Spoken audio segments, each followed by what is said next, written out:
Hola, ¿qué tal? Mi nombre es Mateo Alaiza. Soy profesor en la Universidad de Lima, donde enseño dirección de arte y narrativa gráfica aplicada a diferentes medios como cine, publicidad y videojuegos. Soy codirector del estudio Hermanos Magia, con quien lo dirijo con Gabriel Alaiza y con quien hemos producido Arrock. Y finalmente soy director de arte de Leap Game Studios. Ya vengo trabajando en realidad casi todos los proyectos, hago el primero que hicieron ellos, con ellos, y cada vez ha sido más gratificante los resultados que hemos logrado. Hoy día he venido a hablarles un poquito para profundizar de este extraño juego que no sé si algunos de ustedes han probado, que gustosamente pude dirigir yo, llamado Arrock. Es un juego que se ha hecho en un trabajo en conjunto por parte de mi estudio, Hermanos Magia, y de LIP, ¿no? Entonces, Arrock es un juego que primero plantea un nombre extraño y plantea una dinámica de cómo aproximarse a él que también es fuera de lo habitual, ¿no? El tiempo de desarrollo que tiene, los personajes, los sucesos que se desenvuelven ahí son para muchos incógnitas y sin embargo no deja de ser atractivo o conducir a un interés, a una experiencia que es muy peculiar en realidad. Entonces, ¿por qué la carita triste, no? Quiero hablar un poco sobre de qué trata Arrock, por qué es que Arrock es como es, tanto en el criterio de dirección visual que se utilizó, como los contenidos, la idea de los puzzles, la idea de cómo construir inmersión desde esa experiencia, ¿no? El proyecto principalmente fue organizado, primero que nada, de una manera diferente a la convencional en Perú, que básicamente desde la experiencia de videojuegos es tener una mecánica que te asegura un grado de diversión y a partir de esa mecánica pues uno la reviste con contenidos, imágenes, etcétera, ¿no? Un imaginario fantástico finalmente, ¿no? Sea realista o no. En el caso de Arrock se partió por otra vía, una que genera otros resultados y que no deja de ser menos válida, y es la vía del concepto, ¿no? Entonces, el concepto que trabaja Arrock es la idea de un hombre que tiene que morir y por qué eso es importante, ¿no? Es una afirmación contundente, ¿no? Y cuando hablamos de la muerte, lo primero que pensamos es algo que fácilmente lo podemos asociar a esta carita triste, ¿no? La muerte es algo malo, ¿no? La muerte es algo eh, ajeno a nosotros. La muerte es algo de lo que nunca nos han educado. La muerte es algo que cuando nos han educado o hemos experimentado algún rito social sobre ella, se habita solamente con negrura, se habita solamente con tristeza, ¿no? Cuando pensamos en una representación de la muerte, eh, tenemos figuras que son negativas, ¿no? Y de hecho, cuando vamos, por ejemplo, al velorio de un familiar, la norma social es, en la ciudad, por supuesto, y en el contexto de un mundo occidentalizado como el que vivimos, es utilizar terno, utilizar corbata, es de mal gusto poder reírse, ¿no? Son algunas formas que están cuidando un grado de respeto, pero que muchísimas veces en la experiencia sobre qué cosa es este primer contacto que tenemos con qué cosa es el morir, qué cosa es el hecho de que alguien se vaya del mundo, nos construyen una distancia también sobre cómo volver a pensar qué cosa es la muerte, ¿no? Eh, la muerte, ¿qué cosa es? ¿No? Es algo horrible, es algo que necesariamente solo se define como el sufrimiento. En la historia del arte tenemos que la calavera se ha vuelto el símbolo por excelencia que representa la muerte. Y es muy interesante eso, porque si lo pensamos, una calavera es lo que queda de un cuerpo, ¿no? Lo que la piel y el cuerpo no han podido resistir al paso del tiempo. Lo que resta de eso son los huesos, una cara terrorífica, ¿no? Como esta imagen. No podemos pensar que esta imagen tenga algún grado de algo positivo porque se siente casi como si esa calavera estuviese viva, violentada por algo que no conocemos y que no entendemos. Además de eso, vivimos en una sociedad, sociedades que constantemente han perdido la claridad sobre el cuidado sobre el planeta Tierra, ¿no? Lo estamos viendo hoy en día con el COVID, ¿no? Es un resultado de cómo lo humano ha adquirido un peso y eh, un peso y un valor sobre el mundo que le genera cierto desequilibrio y del cual nosotros constantemente tenemos dificultad de hacer un esfuerzo importante que traiga ese equilibrio de vuelta o a su origen o a una nueva vía, ¿no? En ese sentido, si pensamos en cómo la vida de consumo que nos rodea nos trata, nos damos cuenta cómo también hay un distanciamiento con pensar qué cosa es la muerte. Ya no como algo malo, sino como una pregunta abierta, que nos puede asustar, nos puede confrontar, pero que sin embargo tiene la oportunidad de también ofrecer otras respuestas. Vivimos en sociedades que promueven el consumo infinito, ¿no? Como si el día de mañana la propaganda asumiese que vamos a seguir siendo jóvenes o vamos a siempre tener la plata para poder aspirar a comprar una casa más grande, un carro más grande, un producto más grande, un producto más caro y por lo tanto lo anterior también desecharlo, ¿no? Hay como una especie de positivismo que se inscribe sin contemplar la complejidad de la vida. Y la complejidad de la vida no solo es que la vida es feliz, ideal y bonita, como las propagandas, sino que tiene otras formas. Y no le voy a decir ni buenas ni malas.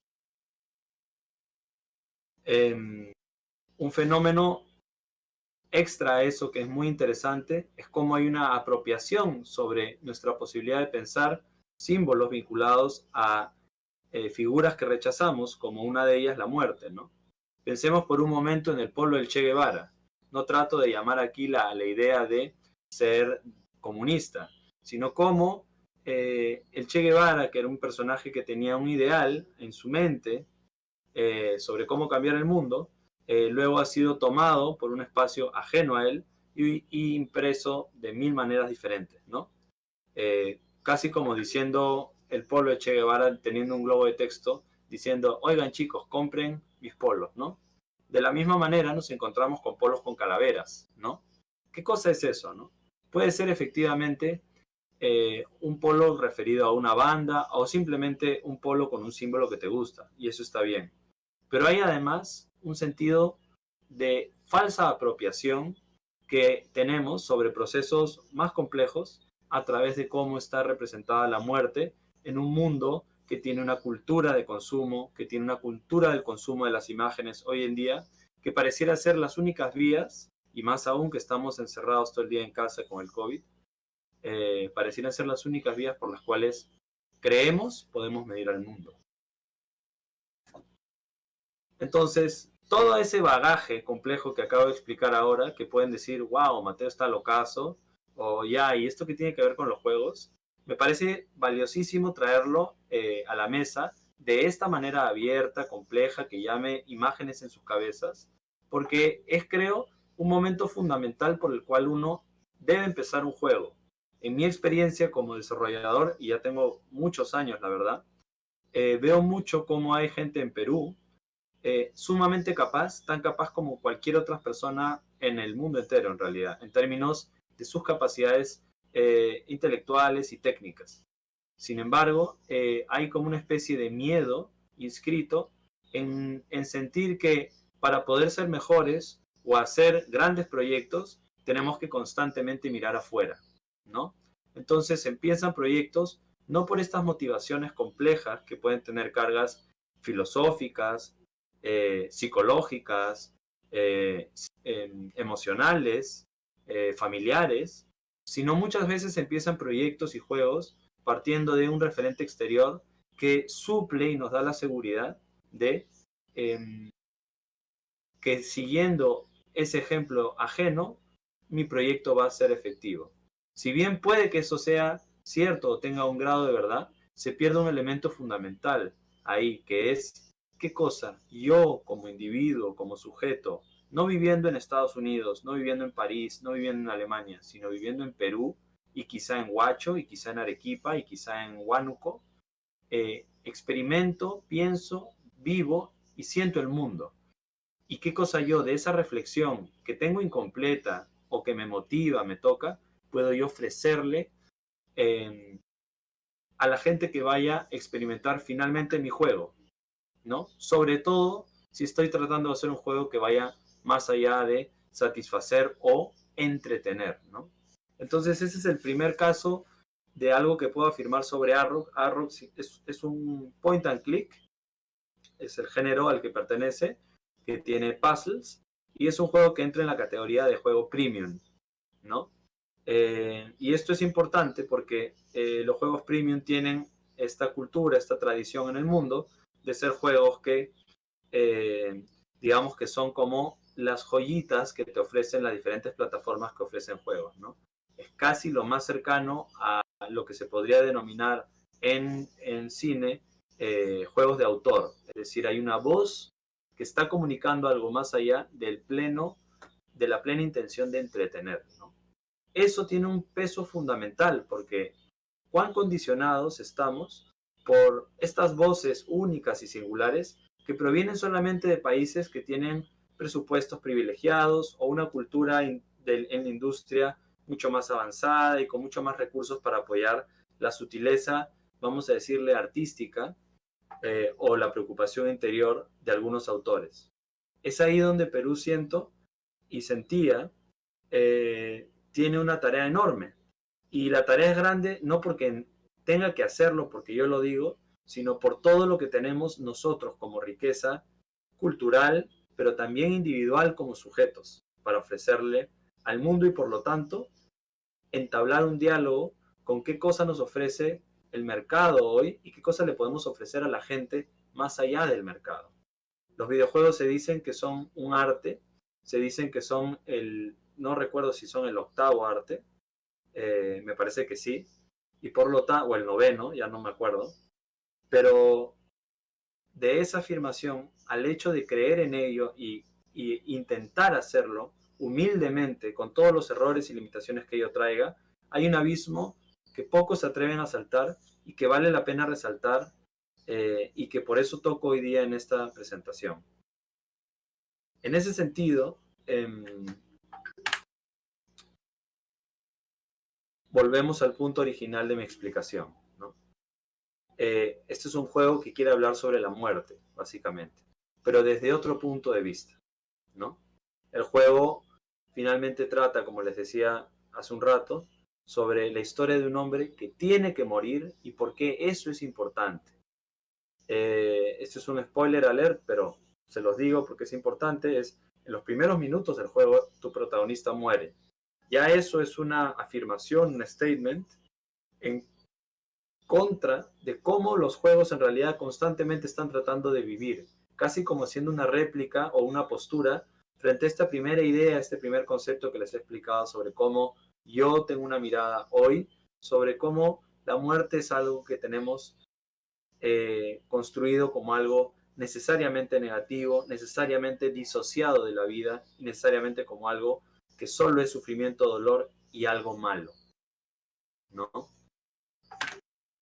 En este juego, mi intención ha sido trabajar a través de cómo, luego de la muerte de este personaje, uno viaja en espacios que no están explicados. Viaja dentro del personaje, podrían ser espacios que se pueden denominar como metafóricos, o espacios de ensueño, o espacios surreales. No me voy a definir en ninguno de ellos, porque el juego mismo está hecho de tal manera que no lo define para dar apertura a la interpretación que cada uno le pueda dar, ¿no? Y la idea con esto es justamente pensar en una historia que no esté obligada a tener un final absolutamente feliz o un final absolutamente narrativo. Cuando hablo de narrativo, quiero decir, entra un hombre por una puerta, se sienta en un sillón, toma su gaseosa, se para y se va, ¿no? Hay una cadena de sentido que me permite interpretar algo de eso, ¿no? Y ese algo es, entró, comió y se fue, ¿no?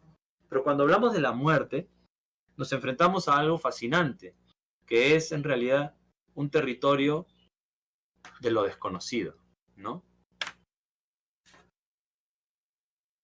Pensando en eso, una primera idea elaborada sobre la muerte es cómo es que entendemos la muerte como algo separado de la vida, ¿no?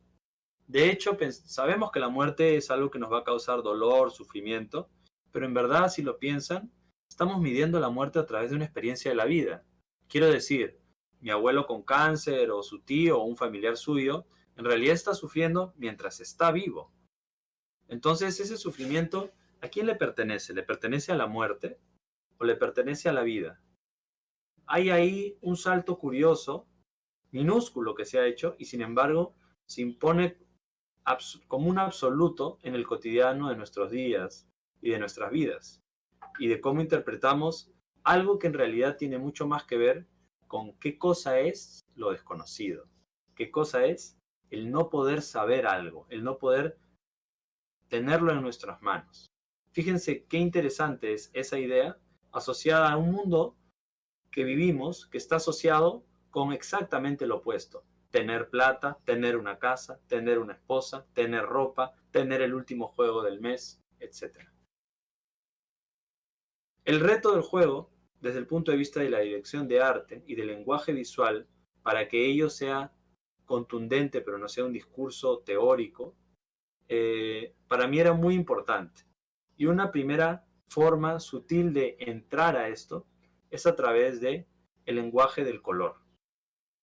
El juego, como para los que lo habrán visto, tiene un lenguaje de color que oscila entre el negro y el blanco y al final empiezan a aparecer algunos toques de colores concretos, ¿no? Y ello tiene una razón muy específica. Esta imagen que están viendo acá es un grabado de un artista del norte de España, de Bilbao específicamente, que se llama Eduardo Chillida, es un artista abstracto. Y lo que él hace es algo que es muy interesante, tiene un trabajo vinculado a el vacío, ¿no? Y él, en vez de hablar de cosas, objetos eh, eh, llenos o vacíos, simplemente hace contraposiciones entre blancos y negros. Si vemos esta imagen podemos decir que qué cosa está lleno y qué cosa está vacío acá. ¿Alguien podría afirmarlo? Hay un reto ahí. Hay un reto que es necesariamente lo negro es aquello que está llenando el papel blanco. Esa especie de acero de construcción que vemos es lo que llena el papel blanco, o podríamos pensarlo inversamente en términos de decir, en realidad la forma que constituye el recuadro blanco que estamos viendo es la forma y simplemente el vacío es lo negro. Nos damos cuenta entonces, con este ejemplo puntual, cómo lo que constituye nuestra visión sobre las cosas tiene que ver con un punto de vista, un lugar donde nos ubicamos, ¿no es cierto? De la misma manera como ubicamos vida y muerte, blanco y negro, bueno y malo, ¿no? Y justamente me parece que eso funciona de manera muy puntual, muy concreta, muy consistente, con de nuevo mi intención de darle otro punto de vista a qué cosa es la muerte. En el juego viajas a través de los sueños del personaje y de la realidad que está viviendo el personaje. Cuando estás dentro de la realidad del personaje, estás en un mundo absolutamente negro, hecho con líneas blancas. Pero cuando estás en el mundo de los sueños, estás en un mundo blanco, hecho con líneas negras. Hay un diálogo inevitable que espero se puedan permitir hacerse, que no es gratuito y que tiene que ver con eso, con cuestionar ¿cuándo es que se está viviendo? ¿Cuándo es que se está muriendo? Si los dos, uno depende del otro y viceversa. El trabajo de este artista para mí fue especialmente inspirador justamente por eso, por su postura abstracta, por no poder tener un punto definitorio que me diga necesariamente este bloque superior es un ladrillo y lo demás es vacío.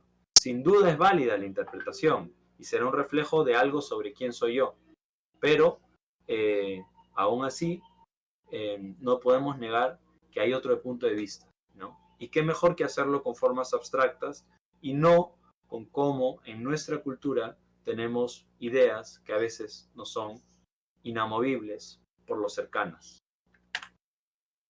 De esta manera podemos empezar a mirar cómo, no solo si hablamos de negro y blanco, sino de vida y muerte, las formas de cómo están articuladas estas figuras nos pueden hacer pensar que en realidad no solamente hay bueno o malo, sino que dentro del choque de estas dos fuerzas, vamos a llamarlas así, hay miles de millones de posibilidades de cómo articular algo que va más allá de una categoría o un concepto. Y es simplemente qué sensaciones nos dan, qué sensibilidad nos da esto, qué llama nuestra sensibilidad. Es algo sutil, no es un sentimiento, pero objetivamente podemos diferenciar esta de esta otra, ¿no es cierto? ¿Qué nos dirán esos puntos negros, esas texturas diferenciadas del blanco sobre el material, ¿no? Esa sensación de encierro o quizá esa sensación de libertad, ¿no? ¿Cómo lo vemos nosotros? Y de nuevo, ¿no es cierto? Y de nuevo, y de nuevo. Bien.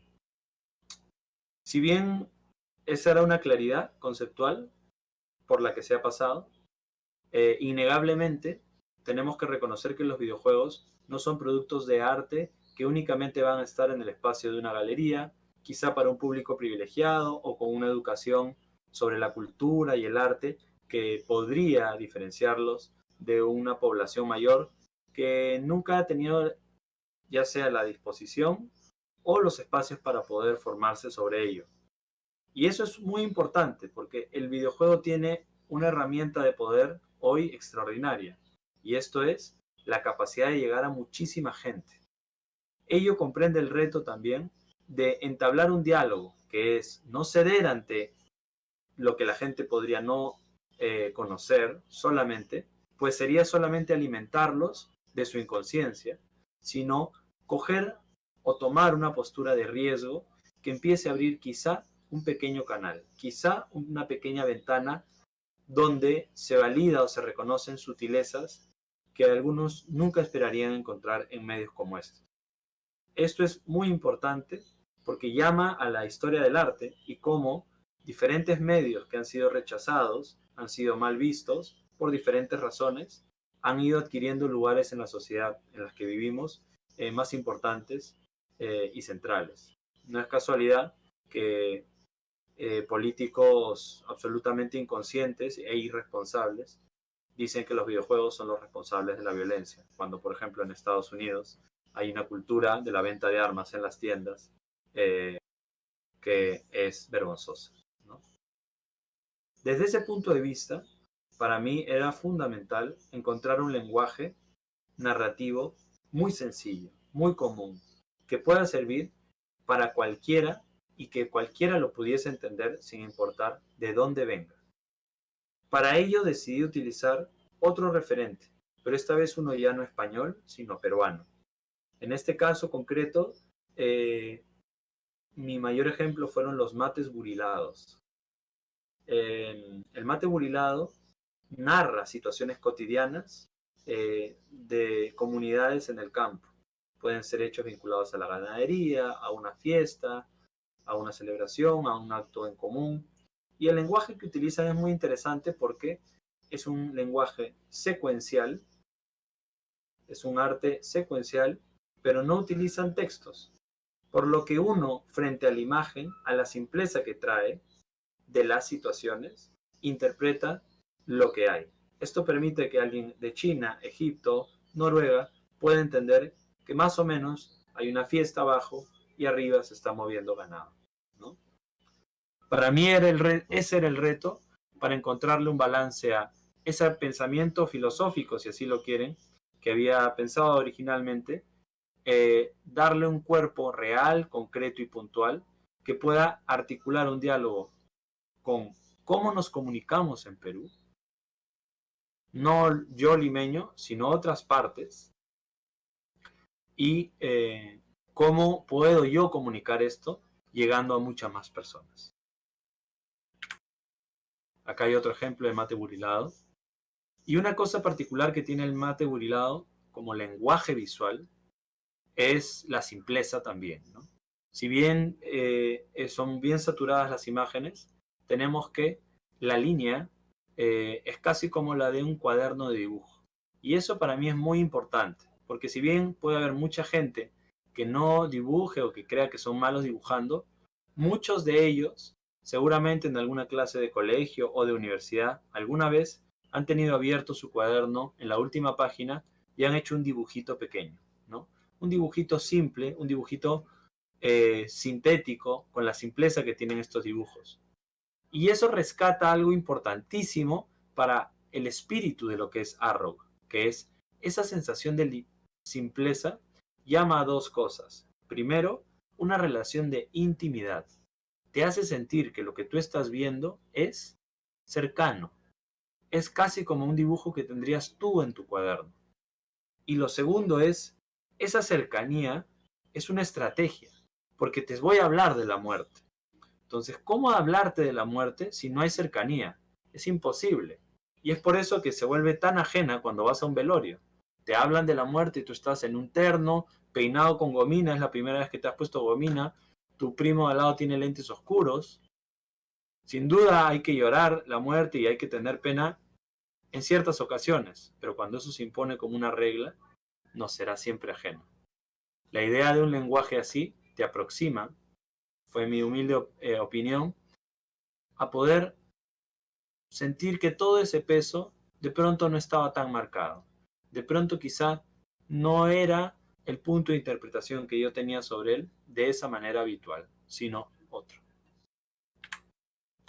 Otro ejemplo importante que no puedo eludir son las tablas de Sarwa, que son tablones que narran también trabajos comunitarios. Esto es de la zona de Ayacucho, que también trabajan con personajes y fondos a veces sin contexto, lo cual ayuda a remarcar también el lenguaje puntual que se necesita o que nos sirve para darle un punto de importancia privilegiado a algo, sin que esto sea simplemente un detalle de un escenario completo por el simple y básico hecho de que así son los juegos y así se tienen que hacer los escenarios.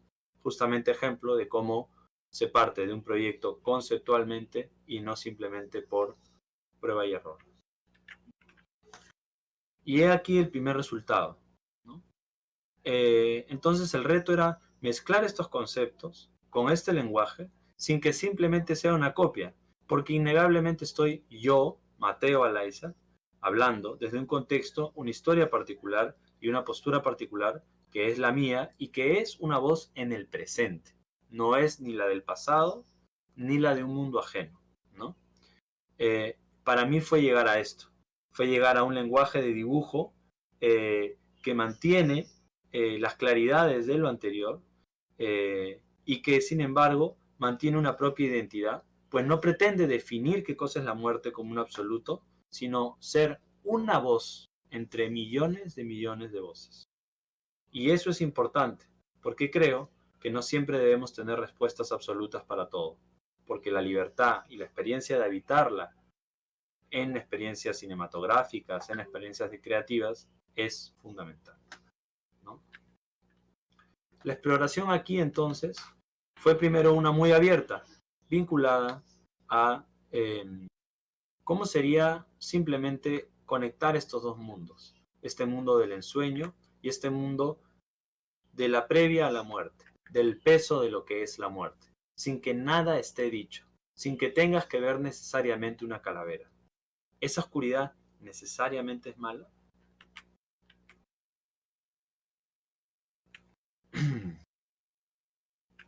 Y así fui armando escenarios de diversos tipos.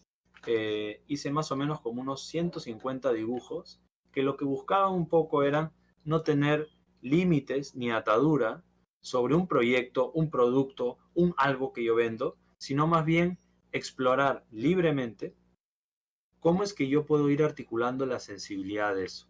Donde a veces se siente demasiado el ensueño, donde a veces se siente demasiada la negrura. Pues estoy yo luchando contra mis propios contenidos y yo mismo, pese a que pienso todo esto, puedo tender a tener posturas que culturalmente son las que busco criticar. Es todo un reto hacer un proyecto que esté tratando de cambiar una manera de pensar, pues te enfrenta a ti mismo. Y así poco a poco fui llegando a algunas ideas que si han jugado el juego van a poder darse cuenta que tienen similitudes inclusive con estos dibujos. No son iguales, pero hay elementos parecidos. El hombre echado que duerme, el faro con este castillo que es como una piedra, con una gente misteriosa. Y si lo ven, se pueden dar cuenta cómo las descripciones de los sucesos, de los hechos, refieren a comunidades participando de algo, solo que son comunidades no andinas, sino comunidades que no conocemos. Dibujos que están fuera de un contexto para darle un privilegio y peso a qué cosa recogemos de ellos. Y así, ¿no? Poco a poco fui llegando a tener claridades sobre cómo era este mundo, ¿no? Quiero ponerles brevemente el tráiler del juego para que se den una idea sensorial más completa de lo que les estoy hablando.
Bien.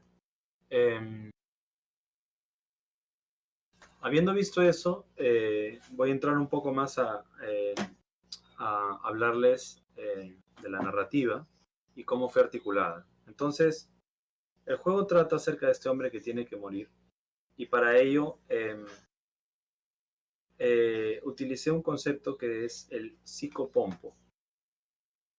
El psicopompo es una idea que viene de Grecia antigua, que en realidad está que en verdad se puede ver en historias de folclore todo el mundo, incluida Perú, Latinoamérica, etcétera, que es la representación de la muerte o de la llegada de que uno se va a morir a través de un animal, un espíritu guía, si así lo quieren, pero que el espíritu guía no es un ser de la divinidad o un ángel, sino un animal, lo cual para mí es especialmente privilegiado o especial porque entabla un diálogo con la idea de la naturaleza, ¿no? El animal no solo es alguien tierno que te lleva, sino alguien que no emite un juicio.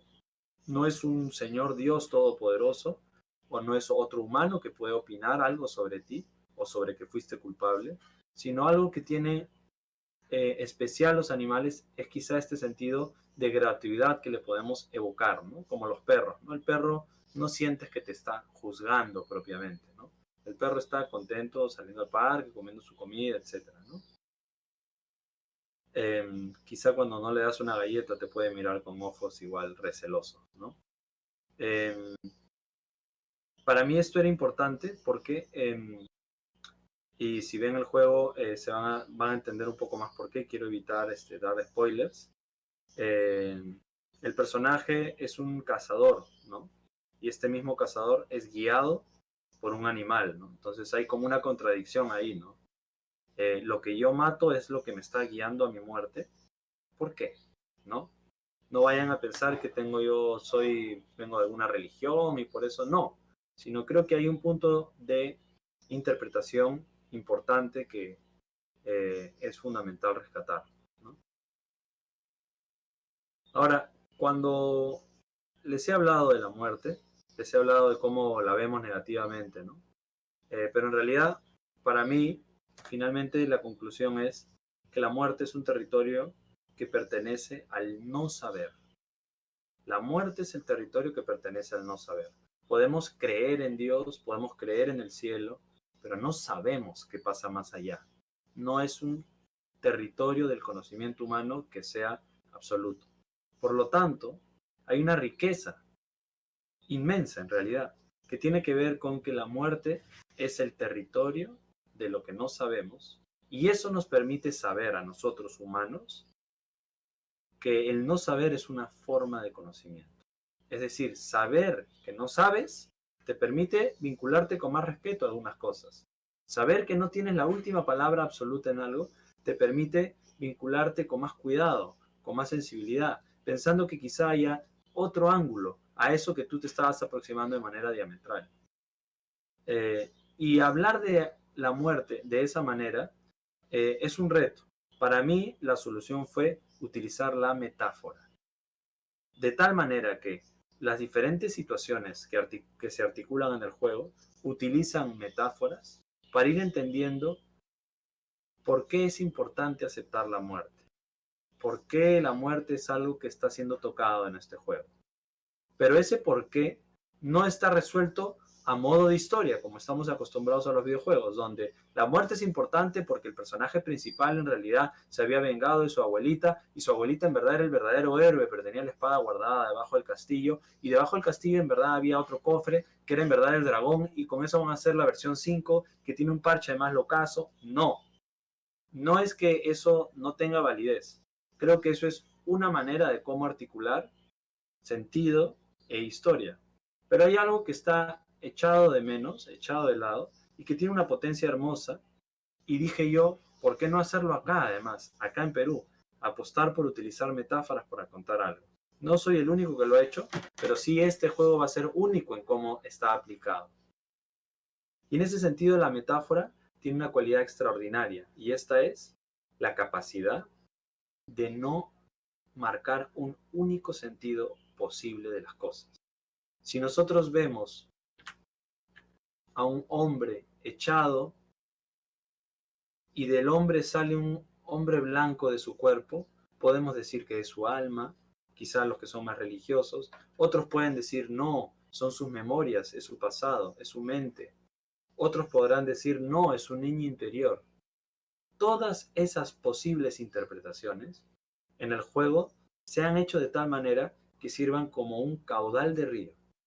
Nuestro pensamiento es el río que pasa dentro de ese caudal. Las posibles interpretaciones que tenemos, todas son válidas. Por lo tanto, cada vez que juegues el juego y decidas cambiar de interpretación, te dará una nueva manera de pensar algo que va más allá del juego, va a una idea, va a una experiencia. Es todo un reto hacer eso.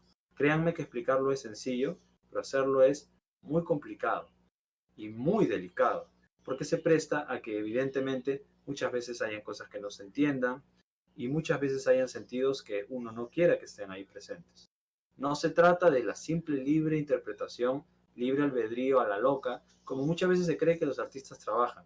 No, se trata de un caudal, un contenedor de sentido de diferentes posibilidades que puedan llegar a todos sin que estén haciendo una afirmación absoluta, sin que estén haciendo una afirmación total y final. ¿Por qué la muerte finalmente? Eh, la muerte es algo que nos está sucediendo a todos. La muerte es algo que nos está sucediendo a todos. Es algo que le está sucediendo al mundo en el que vivimos hoy en día. Y la muerte es un territorio que nos llama a nosotros a primero recordar que no necesariamente tiene que ser habitada como la habitamos en el día a día, solamente con negrura, solamente con pena. La muerte puede ser y es un territorio de conocimiento para el hombre, no por el gusto de ver a un ser morir, sino porque nos llama a nuestra capacidad de aproximarnos a lo que no conocemos, a lo que no estamos acostumbrados. Y eso constituye para mí un diálogo fundamental con la vida. ¿Por qué hacer un juego diferente y raro en el mundo en el que vivo, en Lima, Perú? Porque abre otra ventana, porque abre otra posibilidad. ¿Qué harán ustedes el día de mañana? Me pregunto, si es que piensan de esta manera. Hacer un juego que toque el tema de la muerte en Latinoamérica es darle una voz, no solo a pensar la muerte y a lo que yo he reflexionado, sino es recoger algo que es fundamental. En Latinoamérica, en nuestra tierra, no solo tenemos la herencia de vestirnos con terno y tener caras largas si es que vamos a un velorio en San Isidro, en Miraflores, en San Juan del Lurigancho. Hay otras vías, hay otras tradiciones, hay tradiciones que vienen del campo, de la naturaleza, que no han olvidado el vínculo de que la muerte y la vida en realidad son una sola cosa. Reímos porque sufrimos, gozamos porque la hemos pasado mal, disfrutamos la vida porque la vida tiene dificultades. Esas dos fuerzas no son algo que se pueda separar, no son algo que podamos ponerles a uno una lanza y a la otra elevarla en un pedestal. Son las dos elementos de diálogo fundamental para entender que los procesos deben existir con sus complejidades. Y ello nos lleva a las fiestas patronales, que se dan desde México hasta el sur de Chile.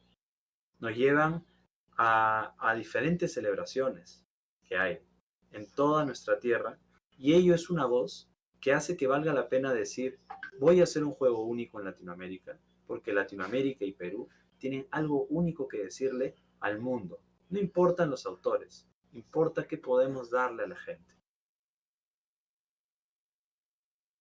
La vida y la muerte son un balance delicadísimo. La selva, los animales, cómo estamos hoy en día destruyendo la tierra, tiene mucho que ver con eso. Si nosotros damos espacio, si nuestra muerte da espacio a la naturaleza, hay un ciclo, hay una apertura. El juego se llama Arrok, es un nombre extraño y tiene una razón por la cual es así.